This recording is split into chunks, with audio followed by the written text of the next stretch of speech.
Before we go into reviewing the answers of these questions, I just wanted to, what I usually do in the classes that I take is give some exam tips, and these are based on my experiences that others have shared with me over time. And if any of you have any of your tips, please share it with the group. It benefits everybody. So I think this is your 5th class in this course, right? So let me ask you this question: are all of you believers in PMI and the PM law? Yes. Yes. We are. Yes. It has to be a resounding yes if you want to pass the PMP exam.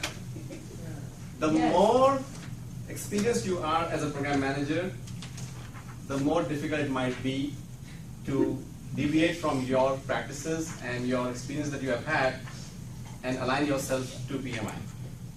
Let's do this. There are groups on LinkedIn that support and share questions and share preparation strategies and other stuff. If you can become a member of that group, and then when somebody else posts on that group, you will get information. Sometimes it becomes overwhelming, but especially if you're preparing for the test, it is usually useful. So become a member of the LinkedIn group. Another useful resource that I have found was a website called pmstudy.com. I am not an owner of that. I am not a shareholder. I have no interest in that. As the site that I have used for both my PMP and a little bit for PGMP, because they don't have much material for PGMP. But for PMP, they give practice tests which are pretty cheap and very good. I have personally benefited from them. If you buy those practice tests, they resemble a lot of what you get on the exam. So pmstudy.com helps you for practice tests especially. Don't bother about the course material because you already have a very good course material. Third thing is brain dumps. Has anybody here taken the PMP test? Not yet. Again, there's no, if you have taken and you have failed, that's fine. Failure is one more step towards success. When you walk into, has anybody taken a prometric test? So anybody else? So you have taken so when you go to walk to a prometric center here, they won't strip you naked, but they will check your pockets, and you won't allow to take anything into the test center. The calculators are built into the software that you use to apply the exams. The point I want to make here is, if you have any idea of how to use a computer, and you will be using simulated exams from either pmstudy.com or the one that Insight gives you, you know how to walk through the test, or how to operate the test, how to review, and how to go to the next question, how to go to the previous question. It's all very basic common sense. Every time you go to a test, they give you a training session, quote unquote. So it's like a 5-minute training session or 7-minute training session, I don't remember. What I did was, when I walked into the testing center, the test coordinator will press start, and then you walk away, and it immediately starts your practice test. It says go through this session before the actual test exams. Use that time for your brain dump. Don't do anything. Just on the computer, just sit there, do your brain dump, put everything that you have in your mind, all your formulas, write on a sheet of paper. After 5 minutes or 7 minutes, it will automatically time out, and your actual test will start. So use those 5-7 minutes.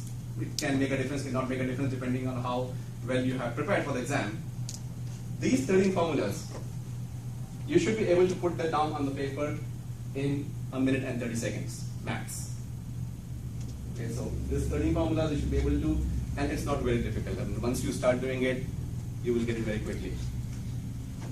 Other formulas, whatever you want, and the main brain dump, those the ones that you have in the cheat sheets. So use that extra 5 minutes. Don't try to understand how the training piece of the software works. Just wait for it, let it time out, and go to the actual test. Use that time for your brain dumps. Another point I would like to say is, when you're doing a test, you have only one mark called review. If you have a doubt on the answer of the question, you can say review and then come back and review questions. Sometimes the questions are more than review. I mean, you have absolutely no idea what the question is. So this tip was given to me when I was doing my realtor broker license exam. I took a course, and they told me, make 2 columns. One is difficult and very difficult. So when you're going through your questions for the first time, questions that make no sense to you, you have no idea what's going on, just put a column, put a tick mark up, put that question number, say 3, 5, 10, whatever comes up in the very difficult column. And the ones that you want to review, either you can put here or you can just put a tick mark in the review column also. What this helps you is, without wasting time on very difficult questions, you can continue through the exam, and many times the exam unfolds on itself. There will be questions coming forward in the exam that will either cause a light bulb in your brain to go up and say, oh, this will give you a hint towards the answer for the previous question. So once you have gone through the whole number of questions, you will have a better idea of dealing with the very difficult questions that you had no idea to begin with, and then you can go and attack the other questions that are very, very difficult. So just make a list of them, don't bother, and come back to them after you have been through all the questions.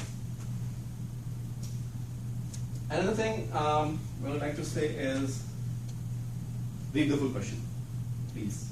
Read the full question before you try to attempt to seek an answer. Don't get biased by looking at the answers and reading a part of the question. It is a common, just the way it tricks you. And of course, real life is tricky. In real life, you have many situations where you don't have straightforward answers. So read the full question before you try to look at the answer choices. When you don't know an answer, usually 2 of the choices will be obviously wrong. Out of 4, 2 choices will be obviously wrong. The other 2 choices you have is from where you have to make a choice. So just strike out the first 2 that are obviously wrong, and then make a choice on the other 2 that come close, and then take your best guess if you have no idea on that question.